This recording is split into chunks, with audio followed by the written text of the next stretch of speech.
பாலும் தெளிதேனும் பாகும் பருப்பும் இவை நாளும் கலந்து உனக்கு நான் தருவேன். கோலம் செய் துங்கக் கரிமுகத்து தூமணியே, எனக்கு சங்கத்தமிழ் மூன்றும் தா. ஔவையார் அழகாக கணபதியை நினைத்து, விநாயகரை நினைத்து நமக்கு சொல்லிக் கொடுத்த ஒரு பாடம். பாலும் தெளிதேனும் பாகும் பருப்பும். எப்பயுமே ஒரு வீடு நல்லா இருக்கணும் அப்படின்னா இது மாதிரி 4 விஷயம், நல்ல விஷயங்கள் இருக்கணும். 4 விஷயங்கள், நல்ல விஷயங்கள் இருந்ததுன்னா நம்ம வாழ்க்கை அமோகமாக இருக்கும். ஆனால் ஏதோ ஒரு காரணத்தில், ஏதோ ஒரு சூழ்நிலைகளில் நமக்கு கிடைக்க வேண்டிய விஷயம் கிடைக்காம போகிறது, நடக்க வேண்டிய விஷயம் நடக்காமல் போகிறதுக்கு ஏதோ ஒரு காரணம் இருக்குது. ஒன்று நாம் சரியில்லை, இல்லைன்னா நம்ம வீட்டில் சூழ்நிலைகள் சரியில்லை. இப்போ நாம் சரியில்லைனாலும் அதை மாற்றிக்கணும், சூழ்நிலைகள் சரியில்லைனாலும் அதை மாற்றிக்கணும். அப்போ நம்ம வீட்டில் முதல்ல நம்ம வீட்டை சரியான விஷயத்தில் செக் பண்ணணும். நம்ம எந்த ராசியில் பிறந்தாலும் அந்த ராசிக்குன்னு உரிய கிரகங்கள், அந்த ராசிக்குன்னு உச்சம், ஆட்சி, பகை, நீசம் பெற்ற கிரகங்கள், இவர்களை வைத்து நம்ம வீட்டினுடைய வாழ்வாதாரத்தை நமக்கு மாற்றி அமைக்க முடியும். நீங்கள் ரொம்ப கஷ்டப்படுறீங்களா, ரொம்ப வருத்தப்படுறீங்களா, உங்களுக்கு ரொம்ப வேதனையாக இருக்கா, உங்கள் வீட்டில் சில விஷயம் நல்ல விஷயமே நடக்க மாட்டேங்குதா, நாம் நினைக்கிற விஷயம் ரொம்ப சீக்கிரமாக கைகூட மாட்டேங்குதா, எல்லாம் நெருங்கி வந்து அப்படியே பாதியிலே நிற்கிதா, எளிமையாக நான் உங்களுக்கு ஒரு 10 விதமான யோசனைகளை சொல்ல போகிறேன். அதில் நல்ல விஷயமும் இருக்குது, நமக்கு தேவையில்லாத விஷயமும் ஒரு 10 இருக்குது, மொத்தம் 20. இதை பற்றி தான் இந்த பதிவு உங்களுக்கு கொடுக்க போகுது. இந்த பதிவை ஒரு பொக்கிஷமாக வச்சுக்கிங்க. இந்த பதிவை நம்ம என்ன பண்ணணும்னா, கொஞ்ச நாள் இதை ரொம்ப கடைப்பிடித்தால், கொஞ்ச நாள் கடைப்பிடிக்கணும், இது நம்மளோட கொஞ்சம் தொடரணும் வாழ்க்கையில். ஒரு 6 மாதமாவது நான் சொல்கிற இந்த பதிவின் அடிப்படையில் உங்கள் வாழ்க்கை தொடர்ந்தால் நிச்சயம் 3 மாதத்திலே ஒரு நல்ல மாற்றத்தை நாம் பார்க்க முடியும். 90 நாள். ஆனால் தொடர்ந்து இதை செய்தால், செஞ்சு பார்ப்போமா? நாம் நல்லா இருக்கிறதுக்காக கடவுள் நமக்கு ஒரு நல்ல வழி காட்டுறாருன்னு முதல்ல நம்புவோம். இந்த பிரபஞ்சத்தில் நமக்கு ஏதோ நல்லது நடக்கணும்னு ஆண்டவன் எழுதியிருக்கிறான். அதை தான் இந்த பதிவை கேட்குறதுக்கு ஒரு வாய்ப்பு இருக்குது. நீங்கள் எந்த ராசியில் பிறந்தாலும் ஒவ்வொரு ராசிக்கும் ஒவ்வொரு விதமான பிளான் இருக்குது. அப்போ நான் ஒவ்வொரு விதமான பிளானை நான் எல்லாருக்கும் சொல்ல போகிறேன். பொறுமையாக கேளுங்க.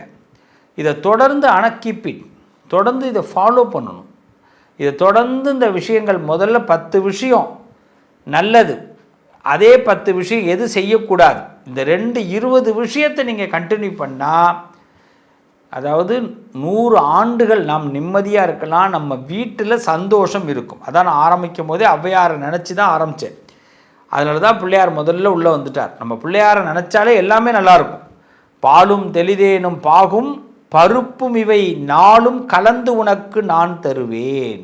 கோலம் செய் துங்க கரிமுகத்து தூமணியே, நீ எனக்கு சங்கத்தமிழ் மூன்றும் தான். சங்கத்தமிழ் 3 இருந்ததுன்னா என்ன?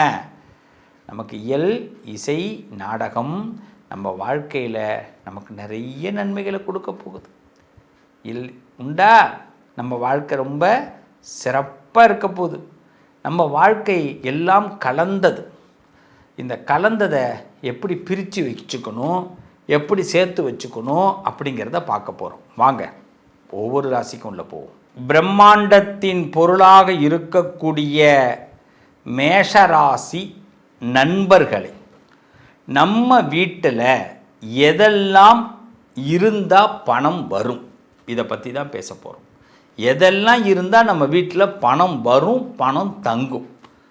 அதே மாதிரி எதெல்லாம் நம்ம வீட்டில் இருக்கக்கூடாது, எதெல்லாம் இல்லாமல் இருந்தால் நமக்கு நல்லது, எதெல்லாம் இருக்கக்கூடாதுன்னு கரெக்டாக தெரிஞ்சுக்கணும். எதெல்லாம் இருந்தால் பணம் வரும், எதெல்லாம்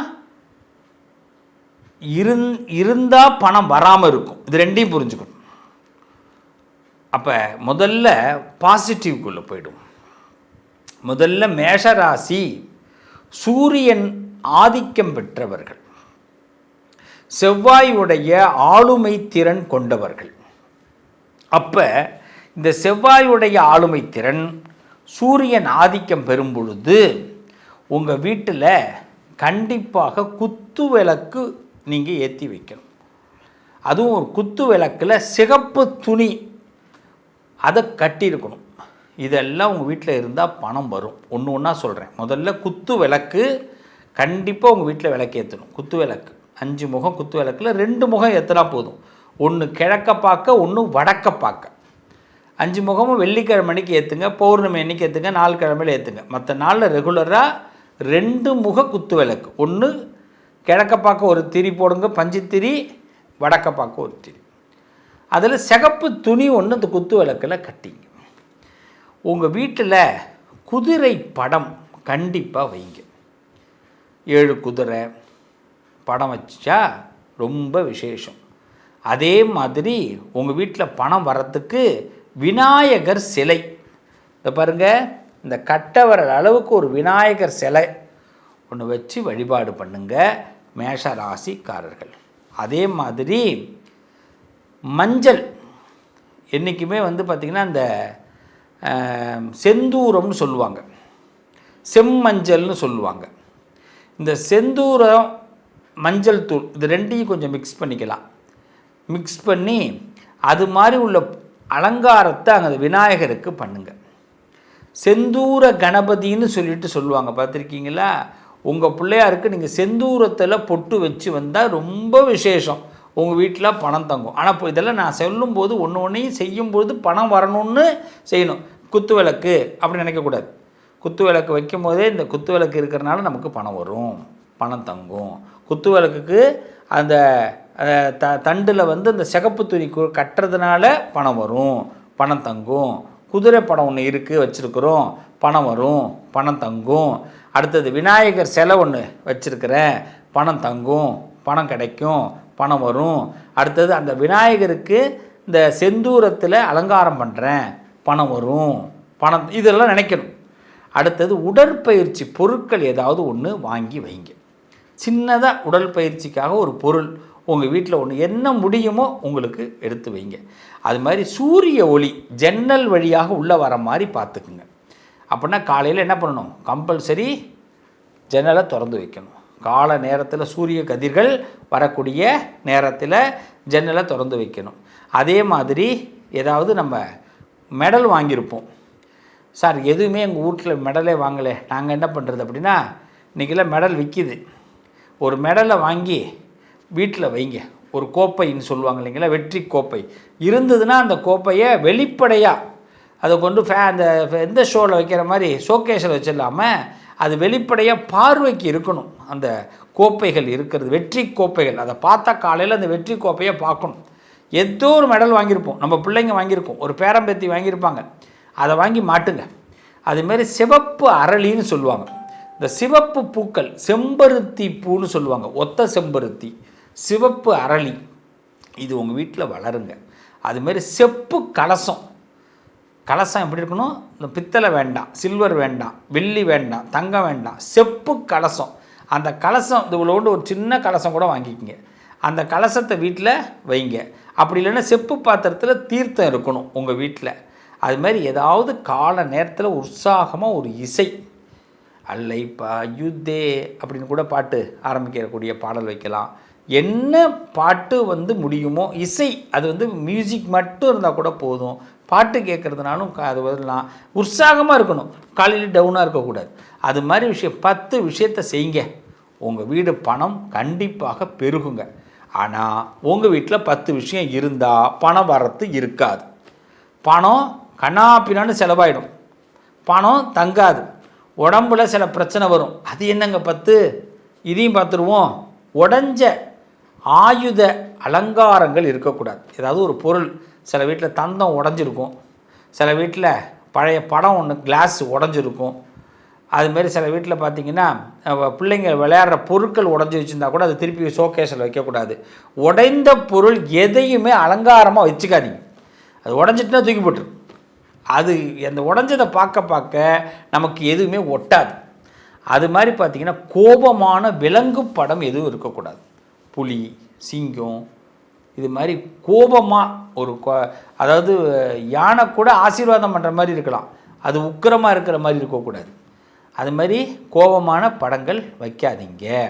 அதுக்கு அடுத்தது பார்த்திங்கன்னா குப்பை இருக்கக்கூடாது. வீட்டில் வந்து குப்பையை குவிச்சு வைக்காதீங்க.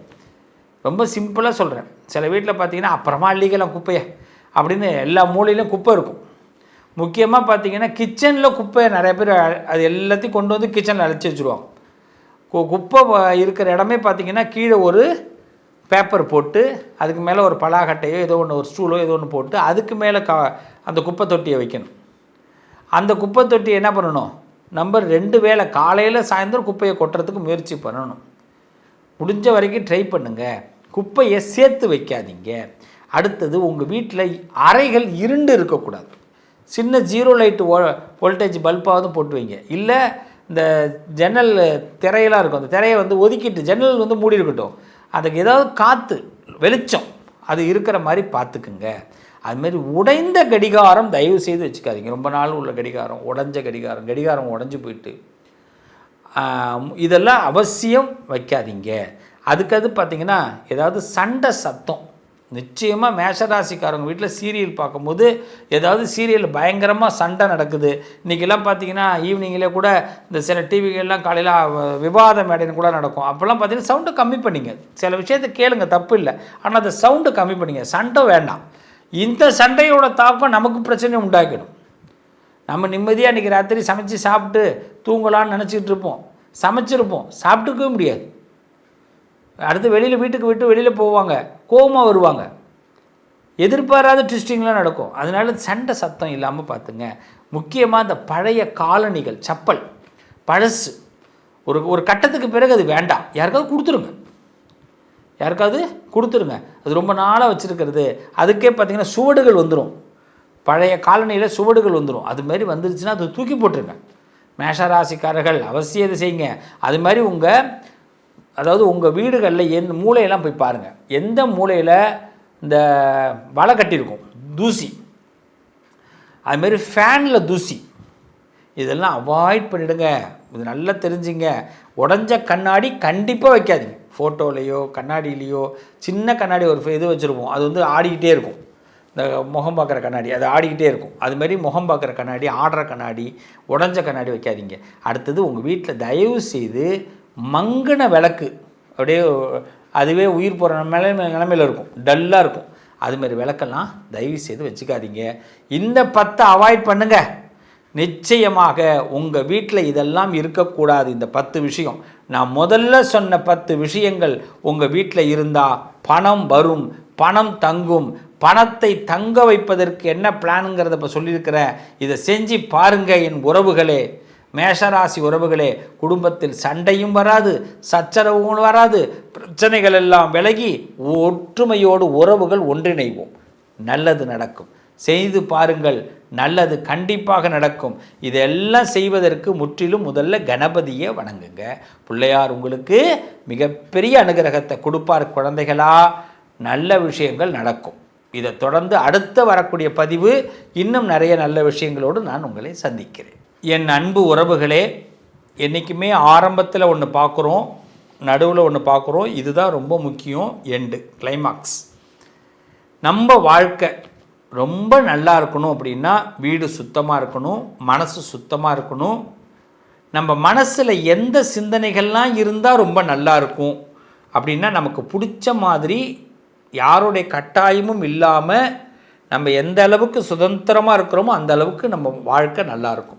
அதற்கு முதல்ல முயற்சி பண்ணுவோம். சில விஷயத்தை ஏற்றுக்கிற பக்குவத்தை ஏற்படுத்திப்போம்.